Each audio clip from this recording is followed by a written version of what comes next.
संसार में मिलने वाला हर कष्ट कष्ट नहीं होता। संसार में मिलने वाला हर कष्ट कष्ट नहीं होता। अरे बोलिए ना, सही है या गलत है मेरी बात है? अब आप दुकान पर बैठते हैं, धूप आती है, गर्मी लगती है, तो वो कष्ट लगता है आपको? नहीं लगता। क्यों? नोट गिनते समय गर्मी लगती है? नहीं लगती है। क्यों? नोट से मोह है। जहाँ मोह की तीव्रता हो जाती है वहाँ कष्ट भी कष्ट महसूस नहीं होता है। अपने बच्चों के लिए कष्ट सहन करते हैं, अपने रिश्तेदार के लिए करते हैं, अपने घर के लिए करते हैं। जब मकान बनवाते हैं तो कितने सारे कष्ट सहन करने पड़ते हैं। जब मंडी में जो लोग काम करते हैं तो जून के महीने की धूप में देखो कैसे बड़े बड़े आदमी घूमते रहते हैं। घूमते नहीं घूमते? और हम कहते हैं कि चलो यहाँ आपके शहर में संत आए हैं और 12 बजे की धूप में जून के महीने में वहाँ प्रवचन सुनने जाना है, फिर क्या होगा? अरे माता जी, धूप में प्रवचन सुनो, मारोगी क्या? धन इकट्ठा करने में मरना नहीं हो रहा है। तो बस यही है कि जहाँ लगन है, जहाँ रुचि है, जहाँ इंटरेस्ट है, वहाँ का कष्ट कष्ट महसूस नहीं होता। और जहाँ लगन रुचि इंटरेस्ट नहीं है वहाँ का कष्ट कष्ट महसूस होता है। यदि लगन आत्मा से लग जाए, आत्मा की जानकारी हो जाए, आत्मा के विषय में रुचि जागृत हो जाए, आत्मा के कल्याण के विषय में इंटरेस्ट आ जाए, तो फिर दीक्षा लेने में कोई दिक्कत नहीं लगती है। औरों को दिक्कत लगती है जो मोह में फंसे हैं, लेकिन जिन्हें आत्मा से लगन लग गई है उन्हें दिक्कत नहीं लगती है। तो चर्चा चल रही है 22 परिसहों पर। किस पर चर्चा चल रही है? कि मुनिराज के 22 परिसह होते हैं। तो कुछ जैसे क्षुधा, पिपासा, शीत, उष्ण, कल चर्चा हुई थी दंश मशक पर, यानी मच्छर पर। कल किस पे चर्चा हुई थी? मच्छर के ऊपर हुई थी। अगला परिसर है मुनिराज का नग्नत्व। दंश मशक के बाद नग्नत्व यानी दिगंबरत्व। मुनिराज कैसे रहते हैं? दिगंबर रहते हैं। कैसे रहते हैं? वस्त्र रहित रहते हैं। जिन्होंने घर, मकान, इन सब चीज़ों के साथ में वस्त्रों का भी त्याग कर दिया है, तो समझना अब जो स्थिति है वो पूर्ण अपरिग्रह की स्थिति है। अब इसके बाद में परिग्रह के नाम पर कुछ नहीं बचा, क्योंकि सारा संसार कहाँ से शुरू होता है? कपड़ों से। कहाँ से शुरू होता है? अब आपने कपड़े पहने, अब आज पहने हैं तो कल के लिए दूसरे कपड़े चाहिए, तो 2 जोड़ी हो गए। अब जो आपने उतारे हैं उनको धोना है, तो धोने के लिए साबुन चाहिए, पानी चाहिए, स्थान चाहिए, तो एक मकान चाहिए। अब मकान चाहिए तो मकान की सफाई करने के लिए भी चाहिए। अब मकान चाहिए, साबुन चाहिए, पानी चाहिए, तो पैसा भी चाहिए। अब पैसा चाहिए तो व्यापार भी चाहिए। बिना व्यापार के पैसा आने वाला नहीं है। अब मकान, पैसा अच्छा आ गया तो बड़ा मकान हो गया। अब अकेले मन नहीं लगता है तो जीवन साथी चाहिए। अब जीवन साथी आ गया तो संसार और बढ़ गया, अब उनकी चिंता और बढ़ गई। तो सारी कहानी कहाँ से शुरू हुई? कपड़े से। कहाँ से शुरू हुई? कपड़े से।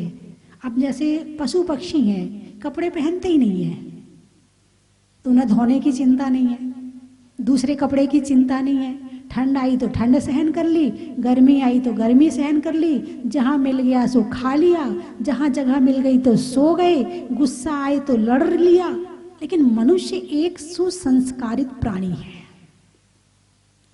मनुष्य अपना वर्तमान का जीवन, चाहे वो गृहस्थ का हो वो भी अच्छे से जी सकता है, और चाहे आध्यात्मिक हो तो उसकी भी चरम सीमा को प्राप्त कर सकता है। यदि मोह में जाता है तो गृहस्थ में पैसा कमा करके यहाँ अपने संस्कारित जीवन जीता है, और यदि इसको त्याग करके अध्यात्म के मार्ग पर आता है तो वहां भी संस्कारित जीवन जीता है। तो मनुष्य एक ऐसा प्राणी है जो अपने जीवन को उच्चता पर, शिखर पर ले जाकर अच्छे से जी सकता है। मनुष्य एक उत्कृष्ट प्राणी है, श्रेष्ठ प्राणी है। सभी प्राणियों में श्रेष्ठ प्राणी कौन है? मनुष्य है। उसे संस्कार मिलते हैं। जैसे आप जन्म लेते हो तो सारा घर आपको बोलना सिखाता है। माँ कहती बोल माँ माँ, मम्मी बोल, पापा कहते बोल पापा पापा, वो बोलना सीख जाता है। यदि ना सिखाया जाए तो मनुष्य बोल नहीं पाएगा। जैसे पशु हैं ऐसा ही रह जाएगा। मुस्कुराना भी सिखाया जाता है। जब सबको देखकर वो मुस्कुराता है, सब मुस्कुराते हैं उसको देखकर, तो वो भी सबको देखकर मुस्कुराने लगता है। तो एक एक चीज़ के संस्कार मिलते जाते हैं। और वो जो बच्चा कुछ भी लेकर नहीं आया अपने दिमाग में, वो यहाँ आकर बहुत कुछ सीख जाता है, चलना सीख जाता है। यदि बच्चे को चलना ना सिखाया जाए तो वो घुटनों के बल ही चलेगा। उसे उंगली पकड़ पकड़ कर सहारा देते हैं, फिर चलना सिखाते हैं। उसके लिए वो गाड़ी लेकर आते हैं जिससे वो खड़े होकर चलना शुरू कर दे। तो एक एक चीज़ के संस्कार दिए जाते हैं। और ये संस्कार वाली बात कही है तो केवल मनुष्य गति में ही है। देवता 16 वर्ष के कुमार जैसे जन्म ले लेते हैं। वो जैसे जन्मे हैं वो सब कुछ उस तरह से अवधि ज्ञान से और अपने ज्ञान से सब जान जाते हैं और अपना जीवन जीने लगते हैं। नरक में संस्कारों की जरूरत नहीं है। वहाँ तो वो पैदा होते ही लड़ना भिड़ना के अलावा कोई और काम नहीं होता है। और उसके साथ सारी जिंदगी वही करते हैं, लड़ने भिड़ने के अलावा कोई दूसरा काम करते नहीं है। पशुओं को आप देख रहे हैं, चींटी को आप क्या संस्कार दे सकते हैं, कुत्ते को आप क्या संस्कार दे सकते हैं? ज़्यादा होगा थोड़ा खेल खिला लो कुत्ते से, भाई बॉल उठा के ले आ, ये जो पकड़ ले, वो वहाँ दौड़ के जा, सूंघ के बता कि हाँ। और स्पेशल कुत्ता हुआ तो वो जो पुलिस वालों के पास होता है तो सूंघ कर चोरों का पता लगा देता है। इससे ज़्यादा नहीं हो सकता है। लेकिन मनुष्य एक ऐसा प्राणी है कि वो अपनी आत्मा को परमात्मा बनाने का पुरुषार्थ भी इसी शरीर से कर सकता है।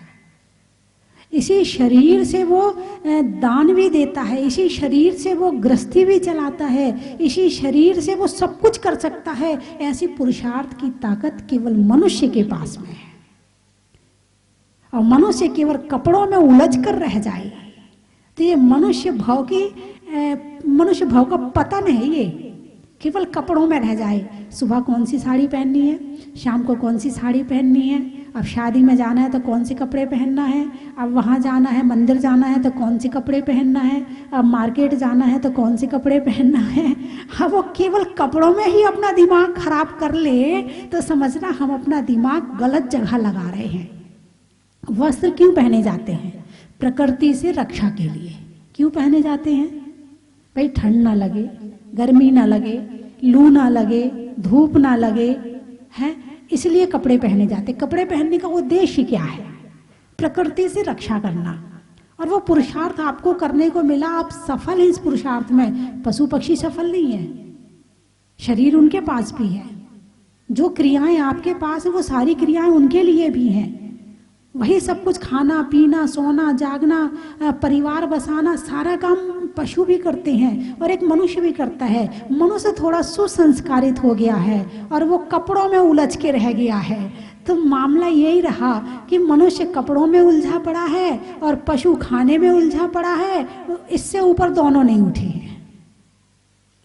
लेकिन जब आत्म जागृति आती है, जब आत्मा के हित की बात याद आती है, जब शरीर नश्वर है और आत्मा अविनश्वर है, इस बात का ज्ञान होता है, जब पता चलता है कि ये शरीर मुझे किराए के मकान के समान मिला है, एक दिन मुझे ये खाली करना पड़ेगा, मैं आत्मा हूँ, ये शरीर मकान है, किराए का मकान है, तो फिर समझ लो, फिर लगता है कि नहीं, जितने दिन के लिए ये शरीर मिला है कुछ काम कर लो।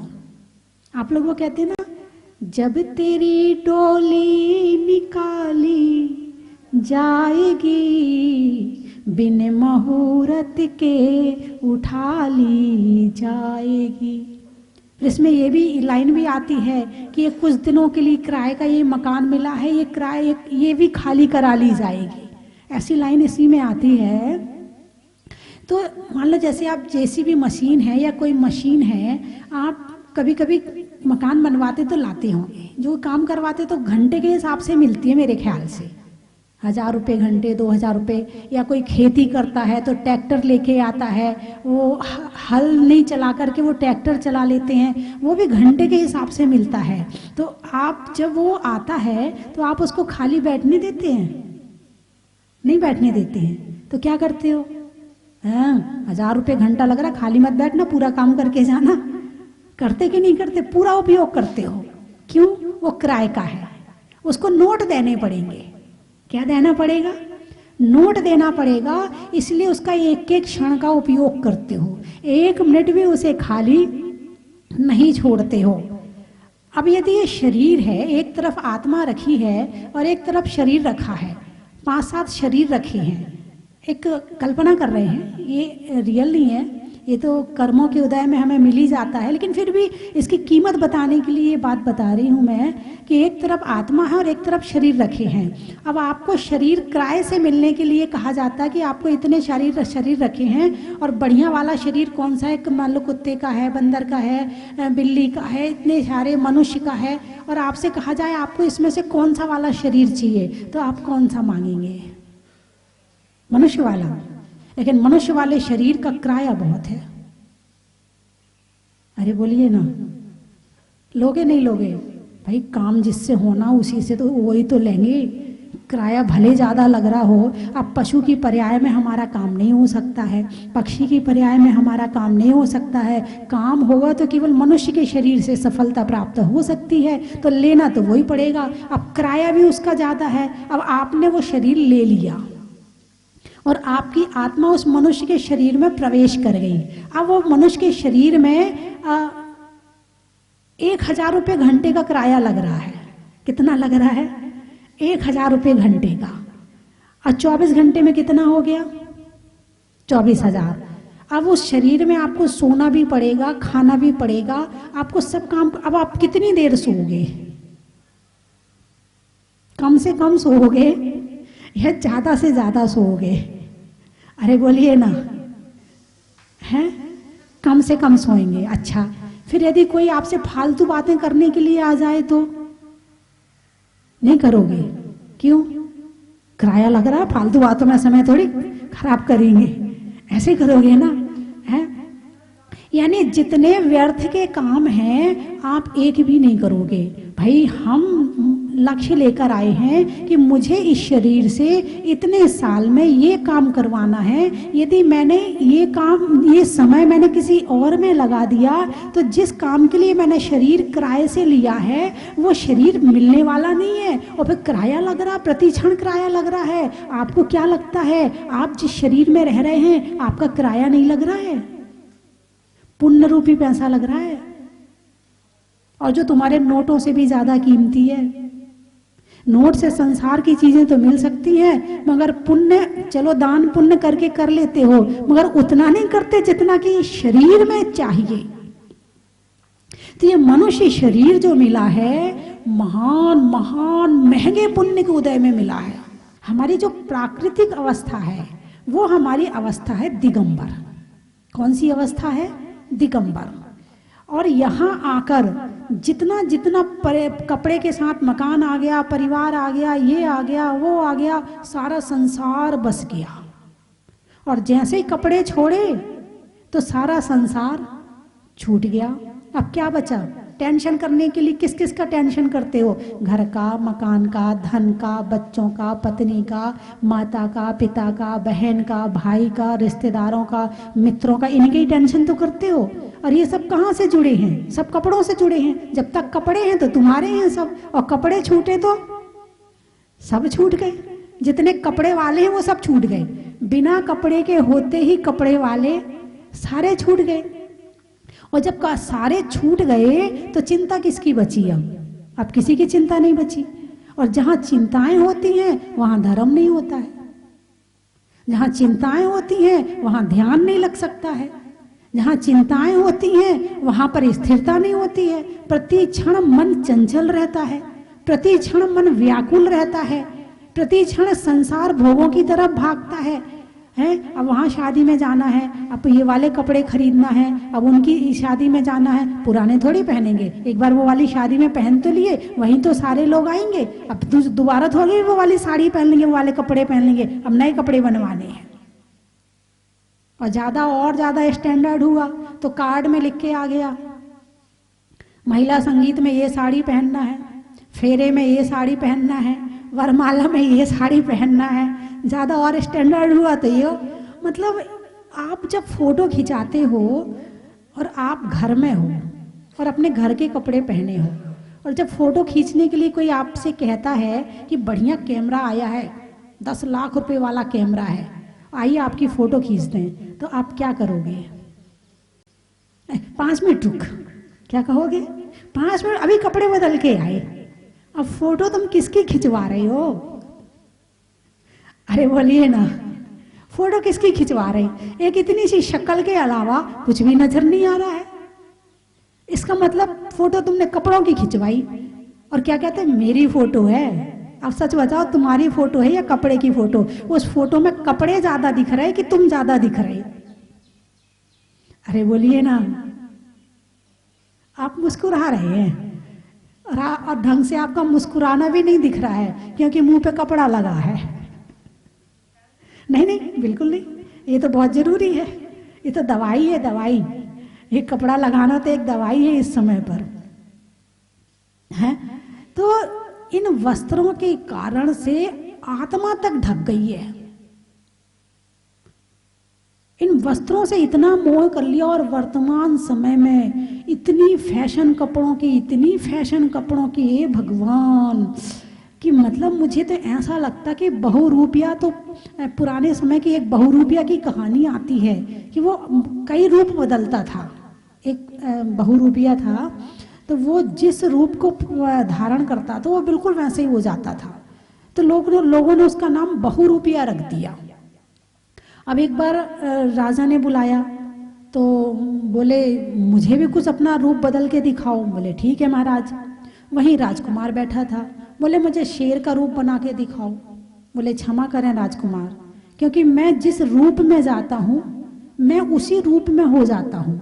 यदि मैं शेर बन गया तो कोई घटना घट जाए तो फिर मैं जिम्मेवार नहीं हूँ। अब राजकुमार ने तो जिद ही पकड़ ली, नहीं मुझे तो शेर का ही रूप बन के दिखाओ। अब राजा ने कहा भाई ठीक है, अब जिद कर रहा है तो अभयदान है, यदि कुछ हुआ तो मैं तुम्हें सजा नहीं दूंगा, अभयदान दे दिया। अब उसने वो शेर का रूप बना लिया। अब शेर का रूप बनाया तो एकदम से खिड़की से छलांग लगा के अंदर आया और शांति से जाके राजकुमार के सामने बैठ गया। अरे बोले तू तो शेर नहीं लगता, तू तो कुत्ता लगता है, कुत्ता। अब वो तो जिस रूप में जाता था बहुरूपिया, उसके भाव भाव सब उसी रूप में हो जाते थे। उसने तो राजकुमार को उठाया, और अब राजा को तो बड़ा कष्ट हुआ। राजकुमार की मृत्यु बहुत बड़ी बात है, अब सजा दे नहीं सकता है क्योंकि पहले कह दिया था कि अभयदान है। अब राजा इतना दुखी रहने लगा कि राजकाज में उसका मन ना लगे। अब उसके बाद राजा ने फिर बहुरूपिया को बुलाया। बोले अब तुम ऐसा करो, मुनि का वेश बना के आओ और मुझे उपदेश दो, मुझे संबोधन दो, ताकि मैं जागृत हो सकूं, मैं बहुत ज्यादा दुखी हो गया हूं। तो बहुरूपिया ने कहा महाराज, सारे वेश बनाकर उतारे जा सकते हैं मगर मुनि का वेश बनाकर उतारा नहीं जा सकता है। इसके लिए मुझे 6 महीने का समय चाहिए। कितने दिन का? 6 महीने का। 6 महीने में बहुरूपिया ने मुनि अवस्था का अभ्यास किया, शास्त्र स्वाध्याय किया, वैराग्य धारण किया और फिर मुनि बना और फिर राजा का संबोधन किया। तो वो बहुरूपिया की केवल एक ही कथा आती है, लेकिन आज मुझे लगता है चारों तरफ बहुरूपिया घूम रहे हैं। मंदिर जाएंगे तो यूं लगेगा कि ऐसे कि इनकी जैसे बहू नहीं होएगी कोई संसार में, ऐसा सिर ढका, ये ढका, वो ढका। और वहां से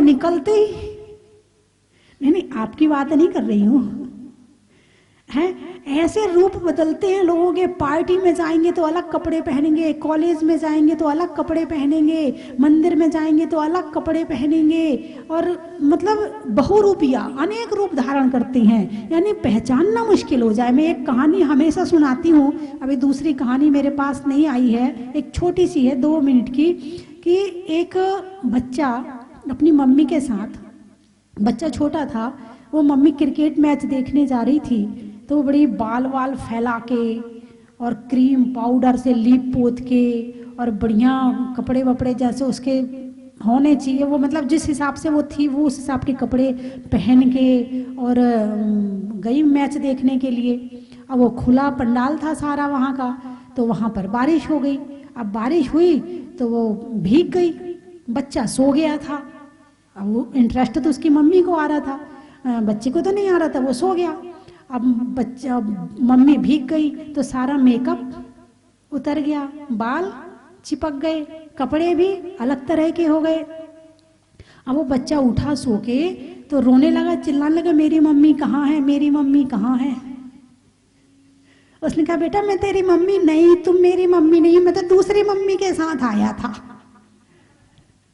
मतलब ऐसे बहुरूपिया बन रहे हैं कि अपना बच्चा ही अपने को पहचानने से इनकार कर देता है।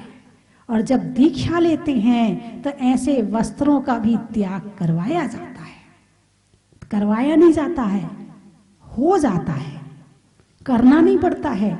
जब वैराग आता है, जब आत्मा नजर आती है, तो शरीर तो आत्मा के अति निकट है, इससे ही काम करवाना है, ये छोड़ नहीं सकते हैं, इसीलिए वो बच जाता है। उसके अलावा जितना परिग्रह होता है वो सारा छूट जाता है।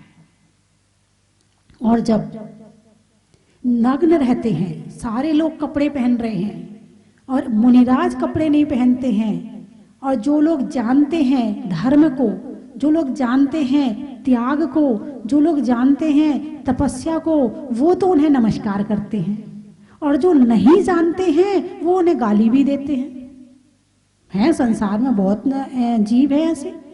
मेरे ख्याल से आचार्य शांति सागर जी के पहले अपने भारत में भी मुनियों का आगमन नहीं होता था, मुनियों का विहार नहीं होता था, क्योंकि नग्न अवस्था में निकल नहीं सकते थे। सारे कपड़े वाले हैं, एक नग्न अवस्था में निकल नहीं सकता है।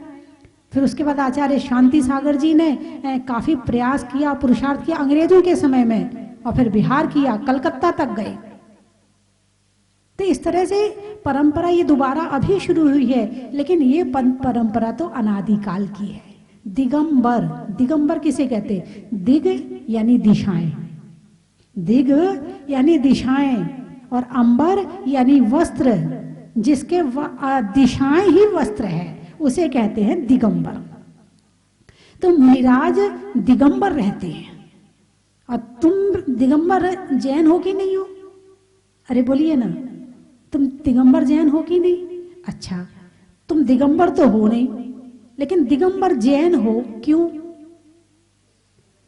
क्योंकि दिगंबर को मानने वाले हो, दिगंबर धर्म को मानने वाले हो, इसलिए तुम मतलब दिगंबर हो तो अपनी वजह से नहीं हो, देव शास्त्र गुरु की वजह से हो, तो तुम्हारे आराध्य दिगंबर हैं।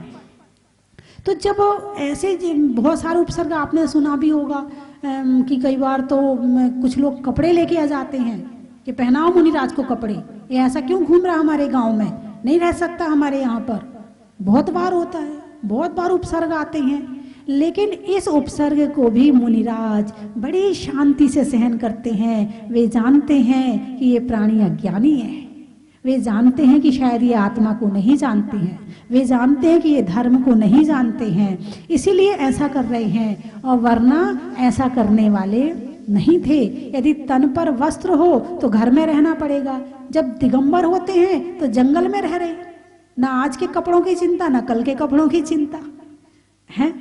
तो इसीलिए जंगल में रहने के लिए अपरिग्रही होना जरूरी है, और ध्यान करने के लिए अपरिग्रही होना जरूरी है। अब ध्यान करने मान लो जंगल में बैठे हैं और उनके पास 2 कपड़े हैं, तो एक तो वो बचा के रखेंगे तो कहीं छुपाएंगे, कहीं चूहा ना काट ले, कहीं कोई पशु पक्षी उठा के ना ले जाए, तो उसको बचाने की तो दिमाग कहाँ रहेगा? कपड़ों में। दिमाग कहाँ रहेगा?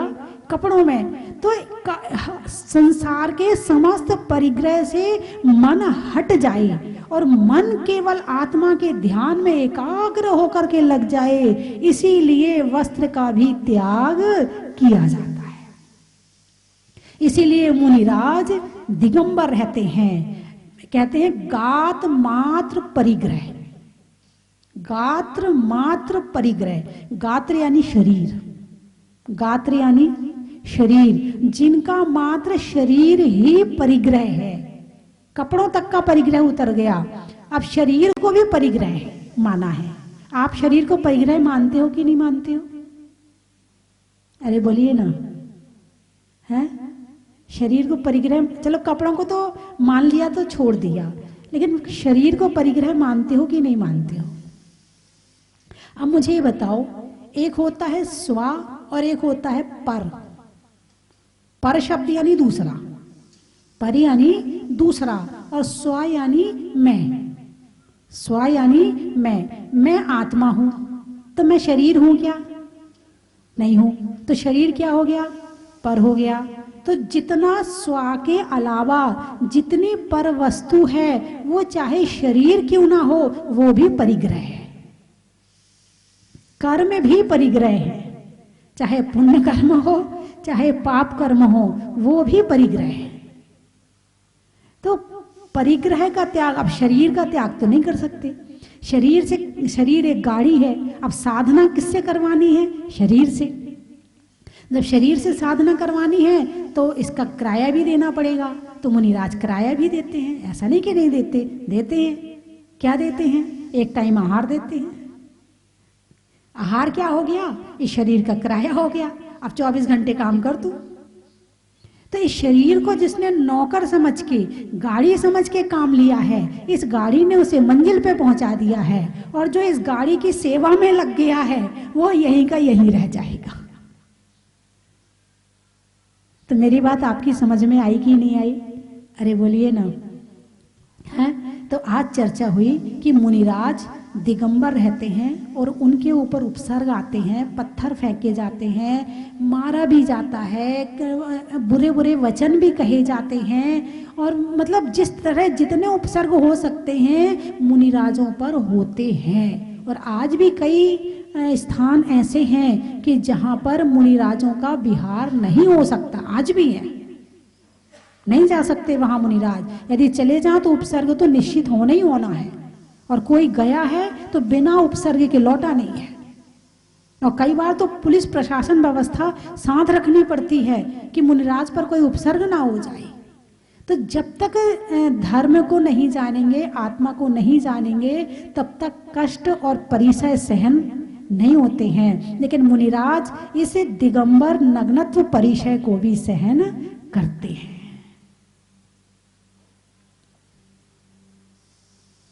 भूख, प्यास, शीत, गर्मी, दंश मशक और नग्नत्व। अब कल अगले परिचय पर चर्चा करेंगे। आज एक परिचय पर चर्चा हुई कि आत्मा के लिए, आत्मा की प्राप्ति के लिए संसार की पर वस्तुओं को छोड़ना आवश्यक है।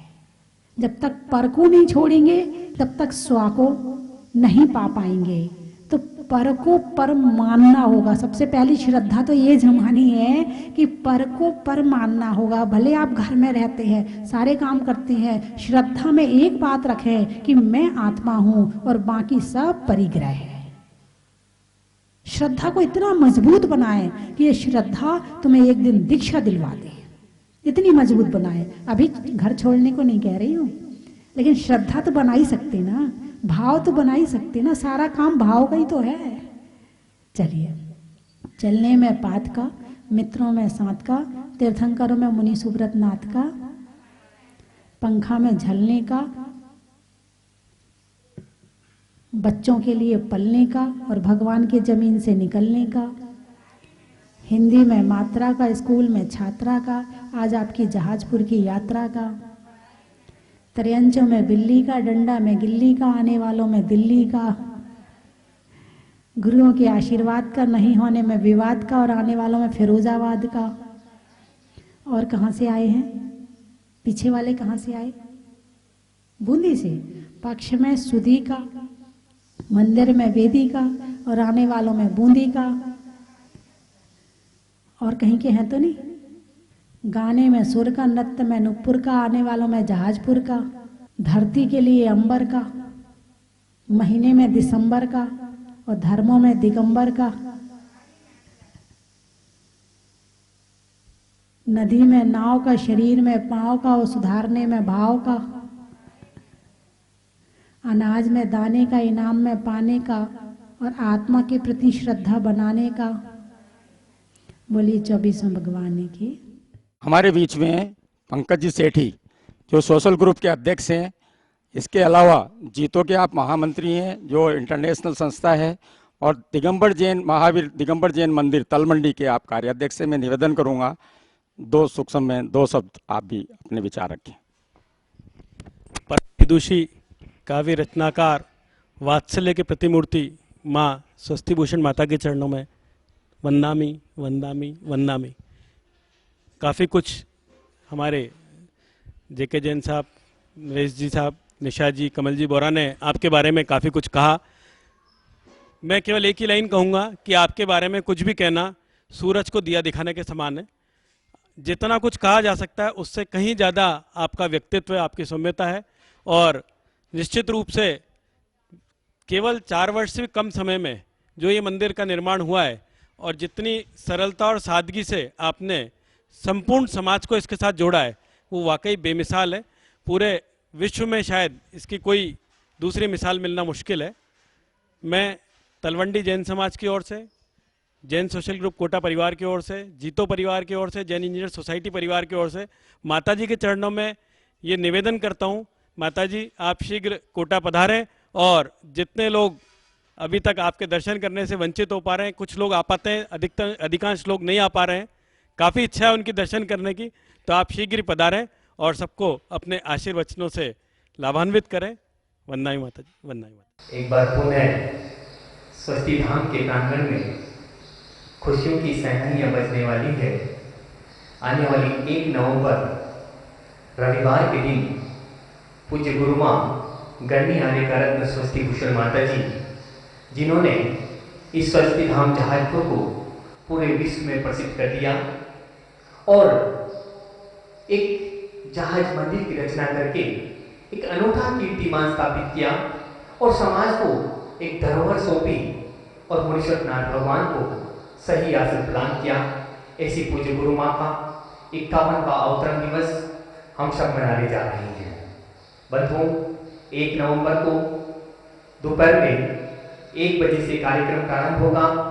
सुबह अभिषेक शांति धारा, दोपहर में ध्वजारोहण के साथ में कार्यक्रम की शुरुआत होगी और उस दिन पूज्य माता जी के मंगल में प्रेरणा से पूरे भारतवर्ष में संचालित शुभकामना परिवार की लगभग 350 शाखाओं का राष्ट्रीय अधिवेशन भी होगा। ये सारा कार्यक्रम जूम ऐप के माध्यम से होगा और पारस चैनल पर भी दोपहर 1 बजे से कार्यक्रम का सीधा प्रसारण होगा। बंधुओं, उस दिन लगभग 300 शाखाएं पूरे भारत में 1:35 से भक्ताना का सामूहिक पाठ करेंगी। साथ ही उस दिन पूज्य माता जी की प्रेरणा से यहाँ पर एक चंदनबाला भवन बना है, उस चंदनबाला भवन का और मुख्य कार्यालय का लोकार्पण भी होगा। पूज्य माता जी का 25वां रजत वर्षायोग यहाँ पर चल रहा है, उसमें भव्य पिछिका परिवर्तन का कार्यक्रम भी होगा। बंधुओं, ऐसा मौका मिला है, कोरोना महामारी के कारण से हम सब यहाँ पर नहीं आ सकते हैं, लेकिन आप घर बैठे कार्यक्रम का आनंद उठा सकते हैं पारस चैनल के माध्यम से, जूम ऐप के माध्यम से। बंधुओं, आप घर बैठे पूरे कार्यक्रम का आनंद लें।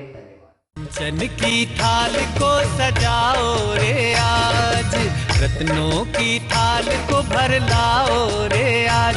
आओ आओ करे रे गुणगान आरती भगवन की। आओ आओ करे गुणगान आरती भगवन की।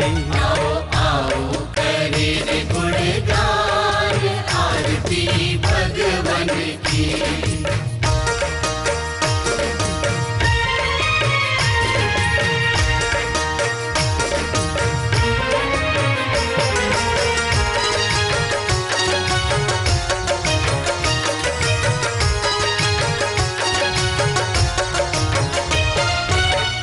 पिता सुमित्र के राज दुलारे, माँ पद्मा जी के नैनों के तारे। पिता सुमित्र के राज दुलारे, माँ पद्मा जी के नैनों के तारे। राजगृही में जन्म लियो आप, राजगृही में जन्म लियो। हर द्वार सजेगी बंधनवार, भगवान श्री मुनि सुव्रत नाथ की भक्ति में झूमेगा सारा संसार। श्री 1008 मुनि सुव्रत नाथ दिगंबर जैन अतिशय क्षेत्र स्वस्ति धाम जहाजपुर राजस्थान में 51 दिनों तक लगातार मनाया जाएगा परम विदुषी लेखिका गणिनी आर्यका श्री 105 स्वस्ति भूषण माताजी का 51वां भव्य अवतरण महामहोत्सव। शुभ दिवस 1 नवंबर 2020। इस पावन प्रसंग में 11 सितंबर से 31 अक्टूबर 2020 तक 51 दिन 51 मुनि सुव्रतनाथ विधान व शांति धारा आपके एवं आपके परिवार के नाम से न्यौछावर राशि 5100 रुपए। 51 दिन में 51 लाख जाप। आज ही निशुल्क रजिस्ट्रेशन कराएं।